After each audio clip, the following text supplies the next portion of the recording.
What's up, people? Class is in session. Thank God no university would ever accredit me as a professor, but in the world of the Eastern Lariat, in the Eastern Lariat family, I am giving out some extremely well thought out and extremely scientific grades, and if you listen to the New Japan version, it's on the Patreon. This is going to be a gift for everybody. It's going to be free. Everything else, all the other companies, New Japan, All Japan, Stardom, Marigold, Dragon Gate, I've researched intricately and in-depth and many other words that start with I, and they are on the Patreon. So shout out to everybody listening.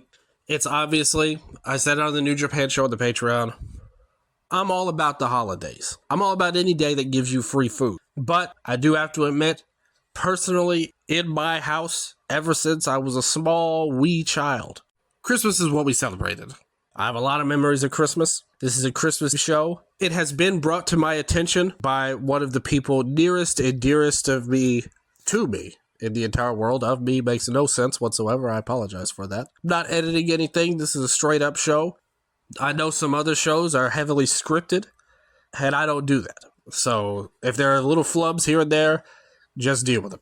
Especially on the Patreon shows. It's all undisputed and uncensored and unscripted and all that. But anyway, the fact is, it's been said to me recently that to many people, Christmas Eve is actually bigger than Christmas Day. And I'm not criticizing that person at all. In fact, I know it was from somebody that she knew before. But for me personally, Christmas Day, Christmas morning had a lot to it. So I am, being the open-minded person that I am, I decided to release this on Christmas Eve. Now, there's going to be a present for everybody on Christmas Day, too, so keep your eyes peeled and your ears open. It's very important that you keep your eyes peeled and your ears open, as I repeat myself. But I wanted to give this to everybody on Christmas Eve. And what better promotion to celebrate with Christmas than a promotion with biblical intentions in terms of naming systems with Noah. Obviously, Noah, named after Noah's Ark. That's a story in the Bible. I'm sure you guys have heard of it. Even if you never read the Bible, you know there was a guy, he built a big boat, had two of a bunch of animals on there, presumably to reproduce and bring new animals into the world or something. But nevertheless, it was very biblical. It was an honorable quest that the original Noah went on. At one point, the sub-brand of Noah, like their version of NXT in a lot of ways, was called Shem, which is Noah's son in the Bible. And they've taken their status in that way very seriously with major Christmas shows when Misawa was still running the company. You had special Christmas characters. If you're around in that time, I know you remember Akiyama as Mr. Christmas. And that gimmick got passed along to others later on as well. So I would definitely say the most Christmassy pro-res company is definitely Pro Wrestling Noah. So that's why we celebrate them here today on this episode. But again, I've already released the New Japan episode, and I've got more stuff coming before the end of the year too. So this is a big week for the Eastern Lariat. Very proud of the stuff that I'm working on. Me and Striga put together. That's right, Striga's coming on the show before the end of the year, people. Plus, don't forget, the awards are starting next week as well. So let me break it down real quick, especially if you're not a subscriber, which you should be. It's only $5. Consider it a Christmas present to me. If you pay the $5 to be a subscriber, you can download all the report cards. And there was a preview I did for the Dome, talked about Tokyo Sports Awards in there, even covered a little bit of the Tag League, even though I said I wouldn't on the free show. I did jump in for the semifinals and the finals. It was a lot of fun. Also, was recently a guest on the Jumping Knee Pod. We talked about the All Japan Real World Tag League, but mainly because it's Jessica, she brings the best out of me. It was a lot of goofing around on there as well. So if you are a fan, hey, just released the Game Awards show I did with Sandre too. If you like video games, that's another good show because we got into in-depth discussions on Pokemon and Yakuza / Like a Dragon lore. And comically, like a ridiculous, not a botch because we were both right, and completely unintended in different ways. Very funny moment on that show, I do have to say, with me and her. But love them all, and love you all for listening. So let me break it down again. If you weren't a subscriber, I haven't listened to the other report cards. I've done these for a little while now. It's not just I started doing it this year. I've done them before, in years past. So let's see how Noah what their grade is at the end, because just like in school, you may have had history, we've got in-ring. You may have had math, we've got business. You may have had science, we have booking. You may have had English, we have titles. That's the fourth subject here. And I think all of the five are very important as good ways to grade a company overall. And the fifth subject is elevating talent. So in-ring, business, booking, titles, and elevating talent are the five subjects. And then I round them all together, scientifically, mind you, and come up with a grade. I won't reveal what New Japan got, and I actually have graded all of them. I've studied these promotions pretty strongly this month. But I will say, if you are interested, and since I already did the New Japan show, the only thing I will say on that is that Noah had a better overall grade than New Japan. And this is only accompanying 2025. Rounding up all of those five factors, New Japan was better at something than Noah. I had a higher grade with them on a subject, but the overall grade is higher for Noah. Will it be the highest grade of any company? We've got 6 companies to go through. There's 6 report cards I'm giving out. This is a big class. Technically, 6 people would be an extremely small class. It would be kind of like the honors class or something, and that's something I would never be involved in at all in my student career. But, you know, I'm trying to keep it to the main companies in there, because a lot of them, like, there just isn't that much to analyze, to be honest. Like, there are other students in this school. Like, don't get me wrong. But this is my class. You know, I host the honors course, even though some companies were not very honorable this year. Really, none of them should be getting anything too exemplary, but I graded them as fairly as possible. Much like my regular co-host Striga, he is a teacher, for real, in fact. And I don't think he's ever hosted any classes like this, but I will talk about the promotions here. So buckle up, people. Let's get into Noah here. And I think we should start off with the in-ring aspect, which I said it on the New Japan show. Never mind the teaching gimmick. Just as a fan, this is my favorite part of anything. This is the part that matters to me most, is in-ring wise. You know what I'm saying? The other stuff I definitely think we should analyze and talk about, and they're worth talking about. They are interesting. I don't like when people are like, oh, who cares about behind the scenes? When, like, literally every version of entertainment has that aspect to it. Like, there's no reason wrestling shouldn't either, to be honest. And a lot of times it can be more interesting than the in-ring with a lot of companies. But nevertheless, in-ring wise, another thing I've introduced this year, I haven't been doing it before, but I dropped my top 10 matches for each company. But in-ring is more than just top matches, it's everything.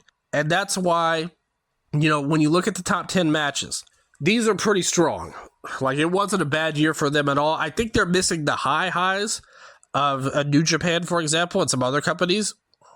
Like, I wouldn't put, to me, the best match of the year in Noah, if it were up to me, is the Kenta and Kenoh match, where Kenta won the belt. It was very interesting booking and bold booking, I do have to say, for that as well. We'll get to booking later. But as a match, I thought that was the hardest hitting and best worked match of the year. The second best, which is interesting, because this is a weird part of Noah. With how they utilize Monday Magic, basically 2 of the top 5 matches in Noah aren't really Noah matches at all. So it's just very weird how that works, actually. But for me, Kenta, that was the best match. In the match guide, in Cage Match, they give it to Kaito and Kenoh, which, you know, that was good. Like, I will have to say, that was in my top 10, don't get me wrong. Like, it was really good and great for an Iron Man match for sure, but also this pairing has been done to death as well, so it didn't really grab me as much as the Kenta and Kenoh match, which I think is what, to me, Kaito and Kenoh was a really good Kaito and Kenoh match, whereas Kenta and Kenoh was like, okay, this is what I wish Noah would be. Like, this is the kind of match Noah used to do. The second match was the Marigold 6-woman tag, which again is very high up, number 2 for Cage Match 2. It had Iwatani, Yamaoka, Hayashi Shida versus Miyamoto, Senka Akatsuki, and Takumi Iroha. That was just a couple months ago. It was a Marvelous versus Marigold match. I thought that was an incredible match. One of the best Marigold matches of the year as well. It just happened to happen on Noah's show. But really well done. My third favorite match was Hiromu versus Yohei, where Hiromu won the belt. And Hiromu's had a great title reign. I praised him multiple times, both behind the Patreon and on the free show. But I still think that was his best match. And Yohei, I really think, has had a fantastic year. And another match, it's my number 5, it's not number 4, but I think the Eita and Yohei match is way underrated by the inmates. That's not even in the top 20, but it should be. Like, that's a top 5 match for Noah this year. I just remember the reaction. Yohei selling was, like, that was among the best singular selling performances of the entire year in any company. Whether it's in Japan, Mexico, America, wherever. I thought he was incredible in that match. It was so good, he even hit the bamboo dragonfly right. That's like the only time in his career that move has actually looked not terrible. On top of it, the most unexpected banger. It's like that. Remember that G1 a couple of years ago where it started off with Hinare and Mad Mikey Nichols? They had this out of nowhere banger. And that led to a great tournament for Mad Mikey, somebody nobody cared about at all. But he earned it. And Eita and Yohei, again, I was never a fan of these guys. Yohei has gradually improved over the years, but I think this was the first time he really took a step up into being a truly, like, really good to great junior heavyweight wrestler. I think before he got by with just looks and kind of charisma and stuff, but the wrestling was never there. But this year, I think it was.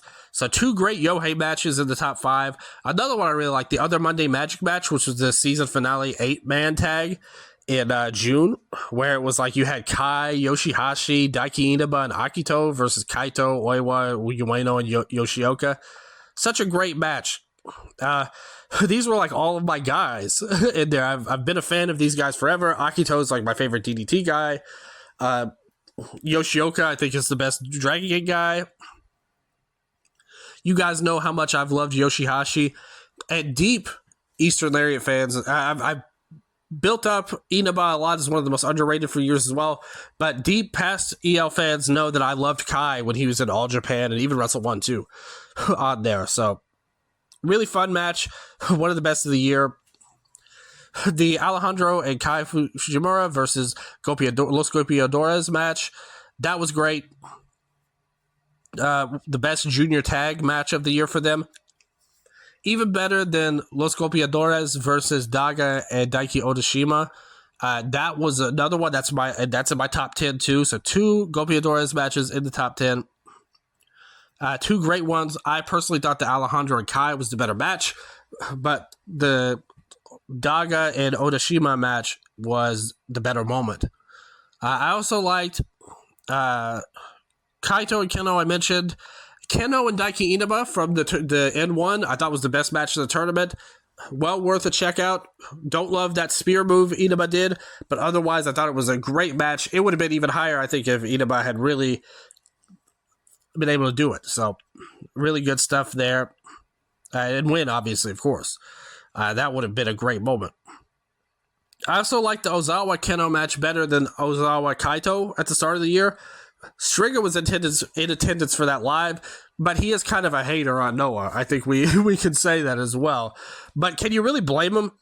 Like, you know, at the end of the day, it's not like they've given him a ton of reasons to like them, but I think when I went over their year with a fine-tooth comb, I'm able to have a little bit more of an optimistic outlook than he would. I wish I'd asked him what he thought of the year and what his grades would be. Because I don't know if they'd be the same as mine, to be honest. And not that they have to be, not that yours have to be. Again, I'm always inviting people to, hey, give me your grades too.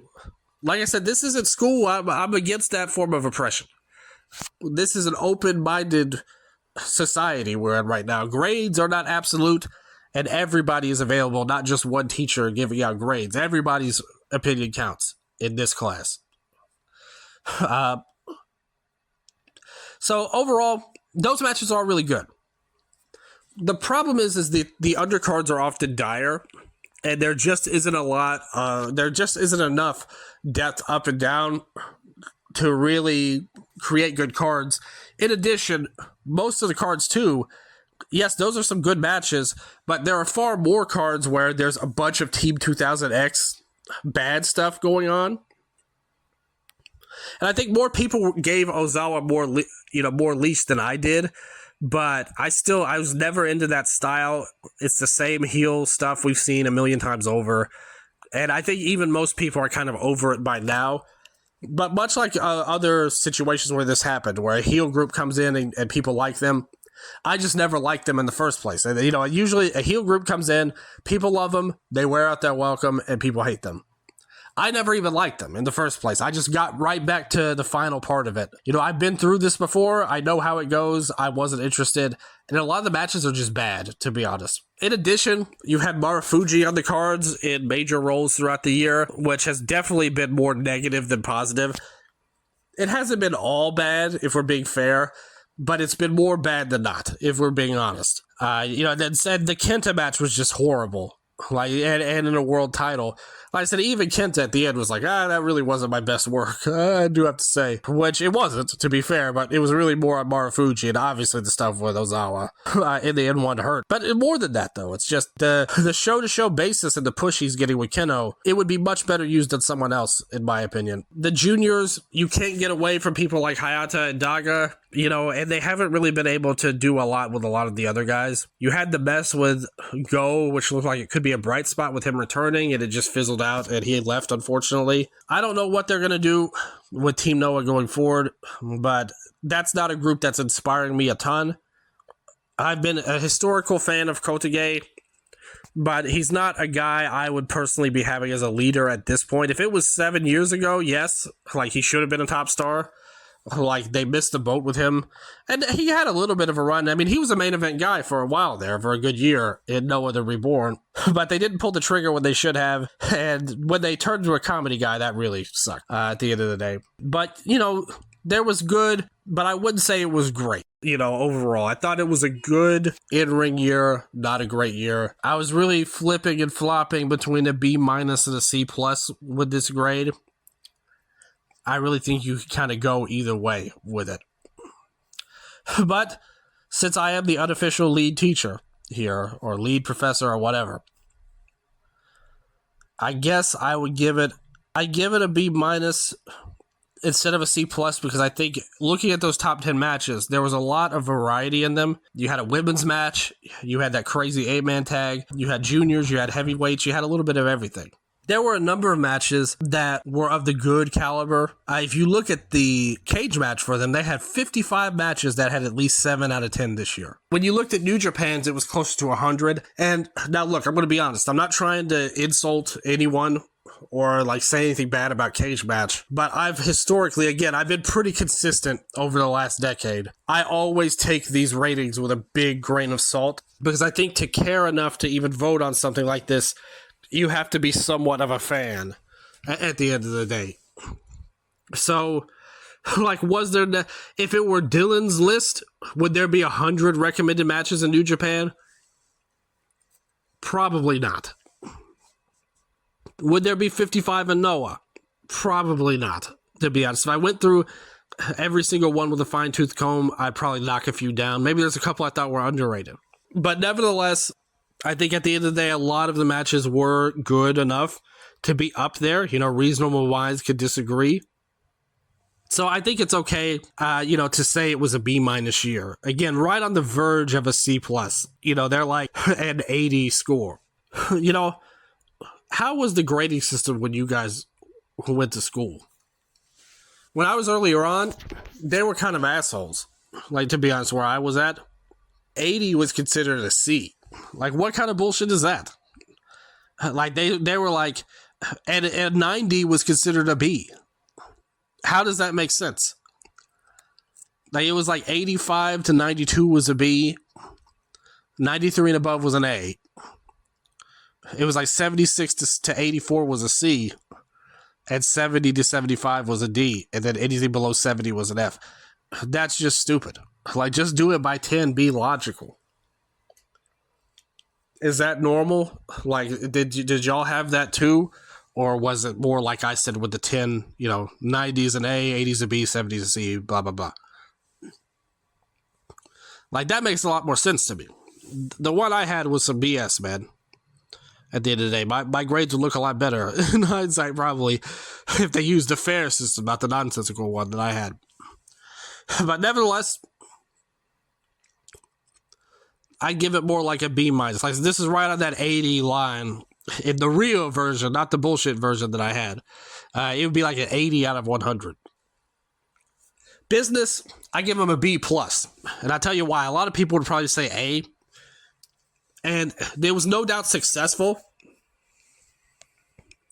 Like, this would be like an 87 to 89 range for me. It was good and improvement. And now, let me tell you another thing, too. When I grade business, it's not about overall business, because obviously Noah is not as big as New Japan. And New Japan had a lower grade in this than them. But what I grade by is where you were at the end of the year from the start of the year. So I like to add some context to it, And adding context, there was improvements across the board with the company. There's no way you can deny that. They're especially in Korakuen.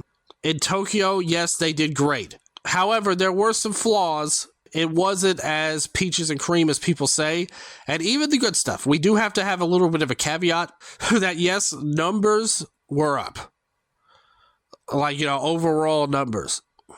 But they also lowered the prices. So they weren't way up in terms of profits compared to, years prior at the end of the year or anything like that. And outside of Tokyo, it was far from peaches and cream. There was that N1 show they did in X City that was like under 500. And that was like less than half of what Stardom did in their tournament in the same one. At the end of the day. New Japan did a big number there too. So it's like, there was ups and downs when it came to Noah outside of Tokyo overall. Like, things were not that great, honestly. Like, even compared to an All Japan, which is a lower company, a lot of the smaller cities, All Japan will have them beat at the end of the day. It's not always that great at the, when it comes to that. Like, in a city, like, I'm looking at some of their N1 shows, Hiroshima, Fukuoka, Kumamoto, all of those were low. And another thing we have to consider, since Inamura won the championship, things have been consistently down. And I think the pinnacle of that was the crossover show, which did a putrid number in Sendai. Like, it was good overall. I'm sure they're happy enough with it. But I don't think they're, like, dancing in the streets or anything like some people may say they are. And that's why I can't give them an A. Like, even with the birth of Ozawa and all of that stuff that did great for a while, I don't want to say fool's gold, but there are reasons to believe that things aren't that great, actually. It's going to be really interesting watching them in 2026. How do they go in this next step? Now you've got the Ozawa boom. You had him get hurt, and he's probably going to be back on top again for 2026. Will it work as well the second time around? We'll see. But still, more beyond a passing grade for them this year.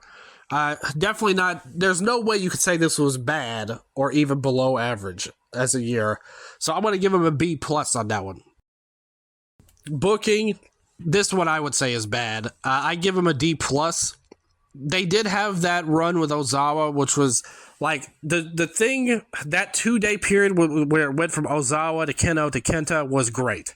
Like, that was bold and really smart, actually. Otherwise, there's a ton of stuff I don't like. I think the juniors, Hiromu's run has been good, but even then, you had the stuff with Junta where you just, like, there was no reason to make him look that bad. Like, and it's fine if you don't see it in him. Like, that's fine. But why would you go out of your way to make someone look this bad? And I think that's the problem with Noah in a lot of ways. Whether it's him, whether it's been Kaito in the past, it seems like they kind of go out of their way to put people under for no reason. And I don't know why. That said, I think that there was good. Even in the Ozawa reign, they did that stupid stuff with Endo and the Sugiura turn. The tag titles have been in disarray all year. Like, they've totally devalued those from the start. And a lot of it is Nosawa being such a mark asshole as a booker. Like, why would you put the belt on Omos when you knew he was going to go? Why would you put the belt on Hank and Tank? Like, there was no reason to do that at the end of the day. They were coming and they were going, and it was probably a fun excursion for them, but they were not going to stay. Like, people are delusional when they talk about that. Like, they were going to stay a long time and WWE just yanked them back. That's not how it happened. Like, they were never going to stay long term. Like, that was just not going to happen. They don't even have a place to put these people at the end of the day for them to even do anything like that. It was just Nosawa being a mark, or whoever booked that. Maybe it wasn't Nosawa. We think it is. I definitely think it is. But whoever was involved, they did bad with the tag belts. The junior title's showing some signs of growth. I think you could argue they kind of mishandled Kenta's run and didn't get everything out of it that they could have, to be honest. I mean, this is like, your hero has returned, and I did that thing on the free show we did when he lost the belt with me and Striga. And it's like, this is really the best you could do? Like, is these opponents heel, like Team 2000X, Masaki Kitamiya, and Marufuji? And, like, Inamura with a cowboy hat on, talking in English? That's another guy they've devalued terribly. So I would definitely say this has not been a good year of booking. There's been moments and glimmers of hope and goodness, which is probably more than you could say for them in a few years in the past, to be fair. Like, it may have been even better than the last couple of years. But I think that it's been overall bad. I don't know how you can even argue that, to be honest. The national title's another one. They haven't gotten what they could out of Oka. There's a lot of flaws. Like, there's a lot of flaws in the booking, and it wasn't a good year. Titles, I think this has been a really, really up and down year with those. And it kind of fits. Ozawa's run as champion was so chaotic. There were times his matches were terrible. There was times they did stupid booking decisions. There was times where nothing made sense. And then there were times, like I said at the end, where with the Kenta and Keno thing, that they pulled a brilliant move out. It felt like the title was finally Noah's title again, and they were getting it on track. It didn't really take, and I would say the title's in a worse place overall now than it was even with Ozawa as a heel champion. But nevertheless, even the build-up to Naito coming in is really weird. Like, why would they do it this way unless it's something he demanded for some reason? I don't know if they've noticed, but Inamura as champion is not moving tickets. He didn't do it against Kaito, and it wasn't happening against Ozawa at first, even with the return. They did what I said and got him out of that Bleach Japan look that they had. To all my Like a Dragon fans, again, I'll make another reference to that. They got him out of that, back to what he should be wearing. And then they announced Bushi's coming in with a mystery guy. I guess they think this is amusing to somebody. Again, it's more people being marks, more than thinking about business, is what I think is really going on. They're determined to have a big surprise, quote unquote, and feel like they got one over on people. And not that they, like, fooled people, but more so that they played games. You know, like, they held it out at you. They toyed with you. Because they showed Naito on the poster. Like, from behind. But didn't show his face. It's a waste of time. Just announce that he's coming. They did do a little bit better once that got announced. Because I think everybody knows it'll be Naito. But nevertheless, wouldn't it be funny if they had like a fake Naito come out? And it would obviously lead to the real Naito. Like, you can't do not Naito with how they've advertised it. That would lead to basically some sort of riot, probably. Or people walking out of the venue at the very least. But I think that would be a funny angle to run. like somebody dressed up as Naito with the hat and the hair, hold the cap down to hides his face, and then he looks up and it's, I don't know who it would be exactly. Like, who would be the funniest option? What if it was Keno like for the YouTube page? But isn't he facing Keno in the match? So it can't be him. Like, it's Kaito, or not Kaito, Keno and Marufuji versus Bushi and Mystery Man. So Keno would have been the funniest. I can't think of anybody else that it could be that would be more amusing. To be honest. But still, that would be something you might want to think about doing. Just for an easy pop, the real Naito comes out afterwards, maybe beats up the fake Naito. You could do that. Maybe Keno could still do it. Have Bushi enter the ring first, and then set up Naito's music hitting, and then Keno makes his entrance dressed as Naito, and it's a rib. And then the real Naito comes out. It would be funny. Nevertheless, we went off on a little bit of a tangent there. The world title in a worse place than before. The junior title in a better place than before. Tag titles worse than before. National title better, but after a year of wasting it, kind of. Junior tag has been good. That's been like the one thing you could say has been good all year with Golpeadores. So it's a really mixed bag, man.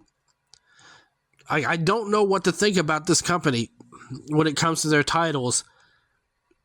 There was enough there that, again, I wouldn't bury it. Much like the in-ring, I'm kind of on the line. Was it a B- or a C+? Since I gave in-ring a B-, I'll give titles a C+. How about that?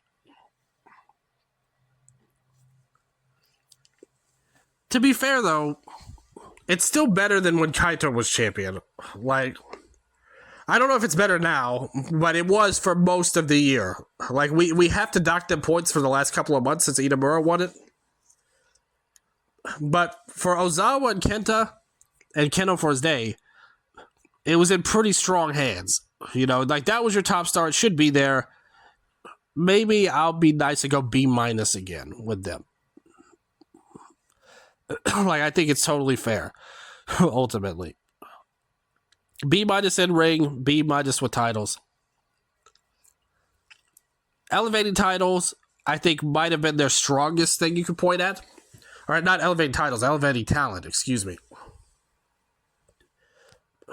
Again, I don't like this run that Itamura is on right now, in-ring wise or character wise. But they're trying something. And with him, he had never won anything ever. He literally had 2 wins over non-rookies in his entire 7-year run or whatever before.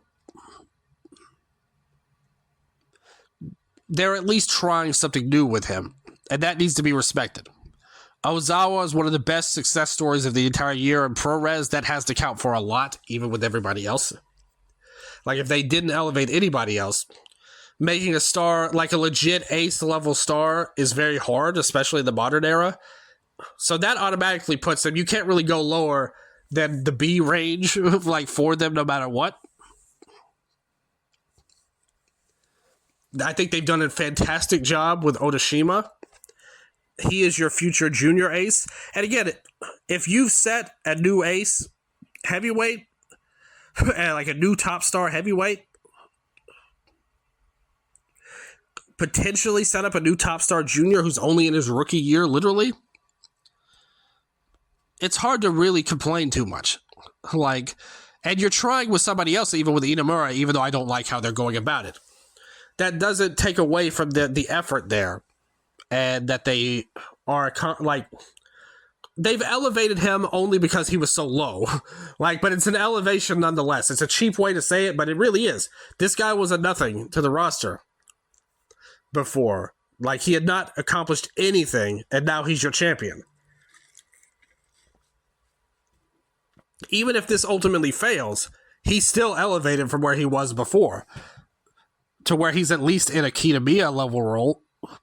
Kitamiya got his first ever tournament win. Again, I don't think they did it very effectively. They tried. It didn't really work, not because of him, but because of what they did and how they went about it. But they did give him his first ever tournament win. That's the first thing he's done of note, really, ever. Like, his success has been in the tag scene and beating Nakajima that time in the hair versus hair cage match. He doesn't have a lot of title wins. So that's something. Elevated Golpeadores, that not only have they carried the junior division in terms of a tag reign, but now with the national title, they're getting that back up again. Like, it was really going nowhere with Jack. Sorry to say. Nothing against him, again, as a talent. More so, I feel like he's plateaued, and the heel run only took him down. Him as a babyface is more to his strengths, and he's a guy I think can get some things back in 2026, but I definitely wouldn't say 2025 was his best year, even as a long-term champion for them. So, Golpeadores, Odashima, Ozawa, Inamura, it has to be one of the better promotions, again, in terms of elevations of young talent. I think they've done a great job overall. Like, they really have. I almost went A-. Instead of a B- to a C+, this is like an A- to a B+ range. Since I settled on B range for the other two, I'll keep it in the B range for this. With the B+ here, but if you gave it an A- or an A, I wouldn't hate you for it. Ultimately, just getting Ozawa as over as they have and as important to the company as they have, a guy that was on excursion and basically got lumped right into the title scene and knocked it out of the park in a lot of ways. Like, that has to be considered a successful year in this subject. So to recap, Noah's report card, in-ring wise, they get a B-. Business wise, they get a B+. Booking, they get a D+. That was their worst subject. Step your game up, Nosawa. This is the one thing you're missing to have a very respectable report card. There's nothing wrong with B's. But D+ probably isn't going to cut it too much. Nevertheless, booking was a D+, titles is a B, elevating talent B+. So that's all 5 grades, 4 of which were in the B range. You had 2 B- and 2 B+. And then booking dragged your GPA down, Noah, this year. That's the one thing you're missing. Tell better stories. Don't be so cute. Don't run people out of the company. And they should get some negative marks at least for running one of their legacy players out of the company, as well. That should not go unnoticed.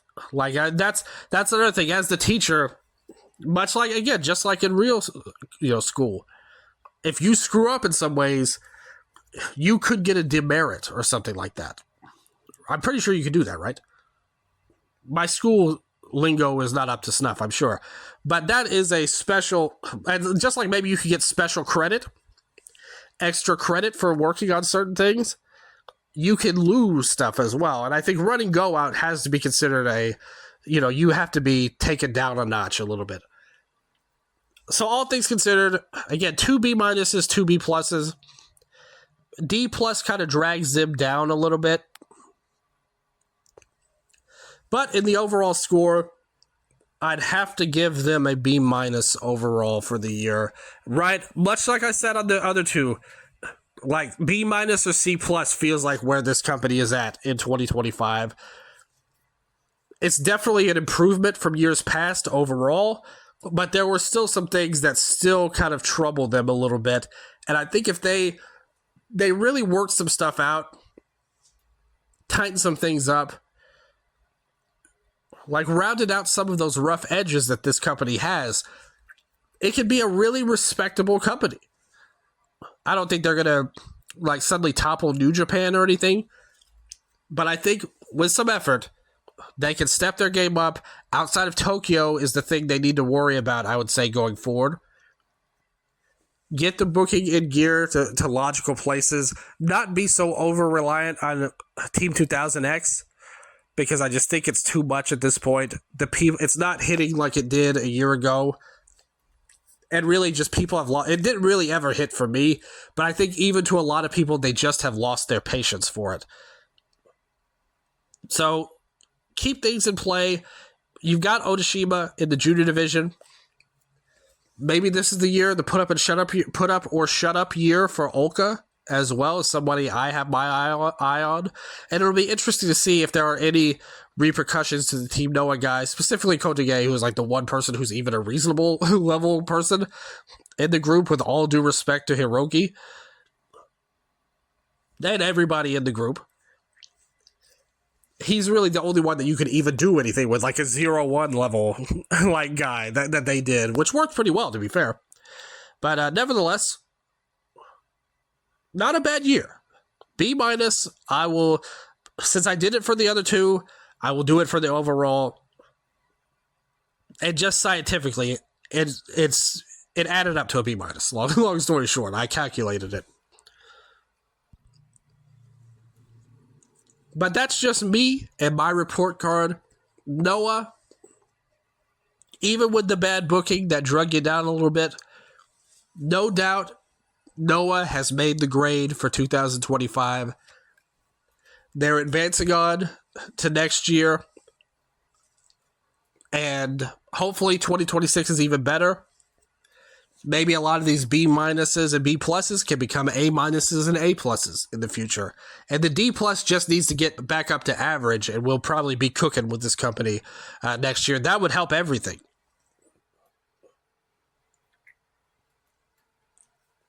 Historically, booking is the subject in a lot of ways of the 5 kind of things I brought up here. That's the thing that elevates everything else. Like, good booking usually helps in-ring.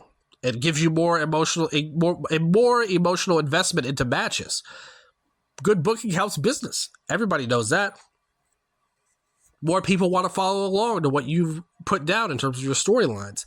Good booking helps titles. And of course, it elevates talent.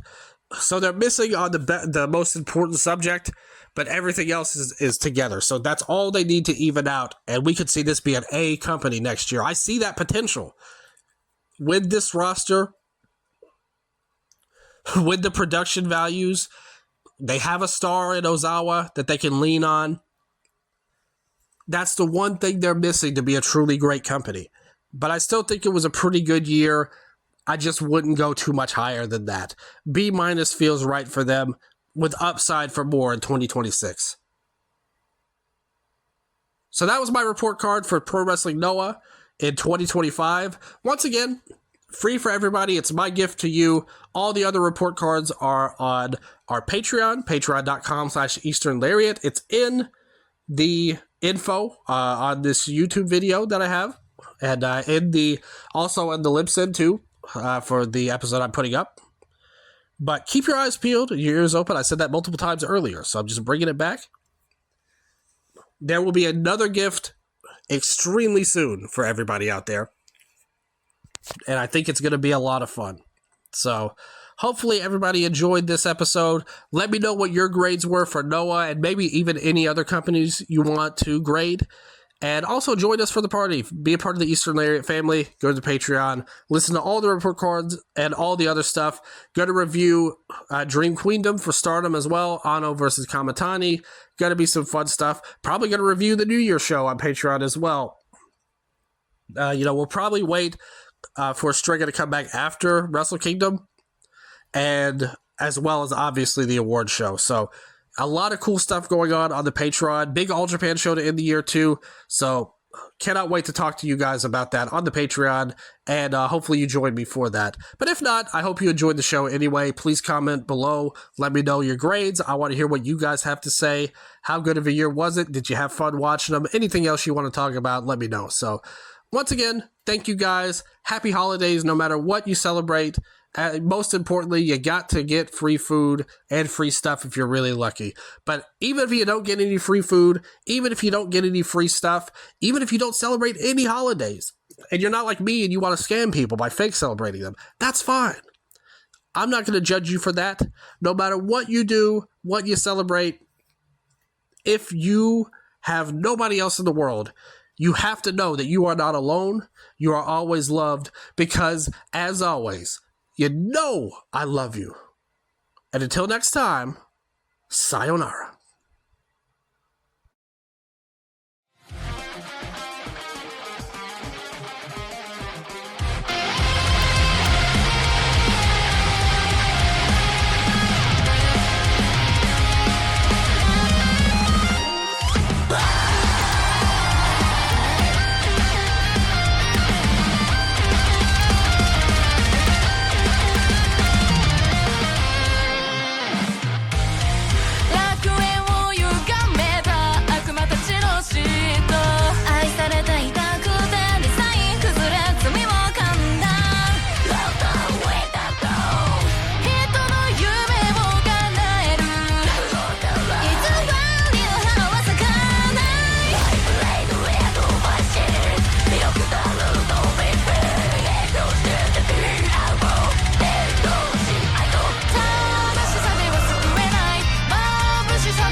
虚しい苦しいほど